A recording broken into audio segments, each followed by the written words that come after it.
Over the weekend, New Delhi received a letter addressed to the Indian Prime Minister Narendra Modi. Who was it from? His counterpart in Pakistan, Shehbaz Sharif, Pakistan's new Prime Minister. This was his first communication to India since assuming power, and it came in response to a letter sent by Prime Minister Modi congratulating Shehbaz Sharif on his appointment as the Prime Minister. WION was one of the first channels to access Shehbaz Sharif's letter to the Indian Prime Minister. I have a copy with me tonight. Let me read out the most telling excerpts for you. The letter states, and I'm quoting, "I wish to convey that Pakistan remains committed to the maintenance of regional peace and security. We believe that peaceful and cooperative ties between Pakistan and India are imperative for the progress and socio-economic uplift of our people and for the region. This can be best achieved through meaningful engagement and peaceful resolution of all outstanding disputes, including the core issue of Jammu and Kashmir." Now, the question is, how should India view this letter? Is it a gesture of goodwill? Is Pakistan trying to be friends again? Or is this just a diplomatic formality? The answer, perhaps, is a mix of both. You see, every time there is a change of guard, either in Islamabad or in New Delhi, the new leaders exchange such greetings. This is a traditional norm. But this time, things appear to be slightly different. We will discuss that in just a bit. First, the story. Like I said, this letter from Shehbaz Sharif came in response to a communication by the Indian Prime Minister. Last Tuesday, which was the 12th of April, he had written to Shehbaz Sharif extending his well wishes for his tenure. He had said, and I'm quoting, "I extend greetings and best wishes on your assumption of charge as the Prime Minister of the Islamic Republic of Pakistan.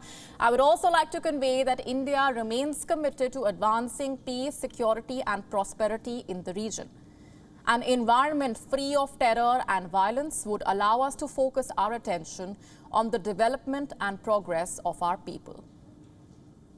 So both India and Pakistan have said what they wanted to. They have highlighted their issues, also vowed to maintain bilateral peace. The question is, what happens next? Where is the relationship between the two sides headed now? Let's tell you what we have learnt from our sources. They tell us the exchange of letters is just one aspect. The second one is back-channel discussions. They are currently underway. What are these discussions about? Apparently, to formalize a meeting between the two prime ministers. That's what sources tell us.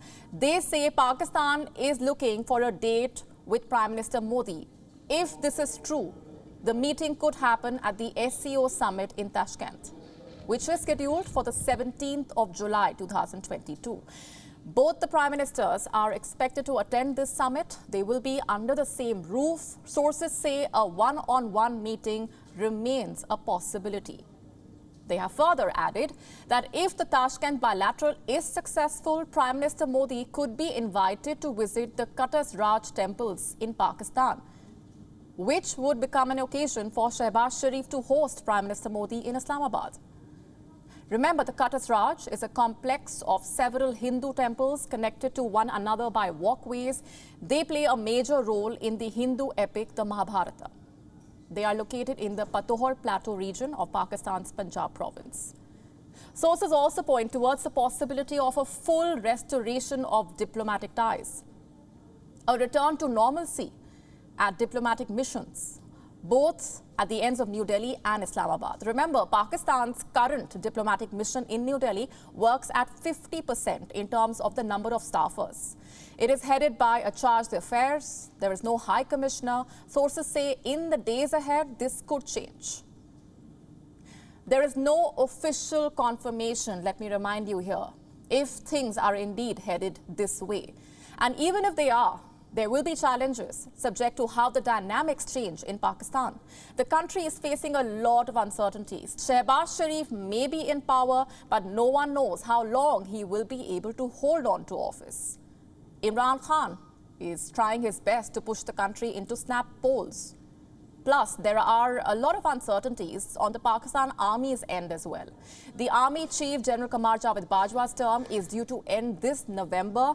No one knows if he will get another extension or whether he will retire. No one even knows if the generals are in favor of talks with India. So a lot depends on where the Pakistan Army stands on this. But if we go by history, the Sharifs have on numerous occasions tried to build positive relations with India. In fact, their family was based in a village near Amritsar before the partition of India. In 2013, Shehbaz Sharif paid a visit to his ancestral village. He held meetings with the state's then Chief Minister Prakash Singh Badal. He also met the then Prime Minister Dr. Manmohan Singh and called for peaceful dialogue between the two countries. And then in 2015, Prime Minister Modi made a surprise visit to Lahore. He went there on the invitation of Nawaz Sharif, Shehbaz Sharif's elder brother, and the former Prime Minister of Pakistan. He invited Prime Minister Modi to attend his granddaughter's wedding. The Prime Minister complied. He paid a sudden and short visit to the WION Palace in Jati Umrah, the ancestral residence of the Sharif family. But despite these positive indicators, the relations went downhill post-2016, courtesy renewed tensions in Kashmir and repeated terror attacks by Pakistan, like the 2016 Pathankot attack, the 2016 Uri attack, the 2017 Amarnath Yatra attack, and the 2019 Pulwama attack. These attacks downgraded the diplomatic ties. They led to the suspension of bilateral trade and communication. Could things change in the days ahead? Well, New Delhi is cautiously optimistic. Analysts say that with the Sharifs back in power, Indo-Pak relations could change for the better. But at the same time, India knows that no matter who is in power in Pakistan, it is the Pakistan Army that decides what the country should do. So there is reason to be skeptical. WION now available in your country. Download the app now. Get all the news on the move.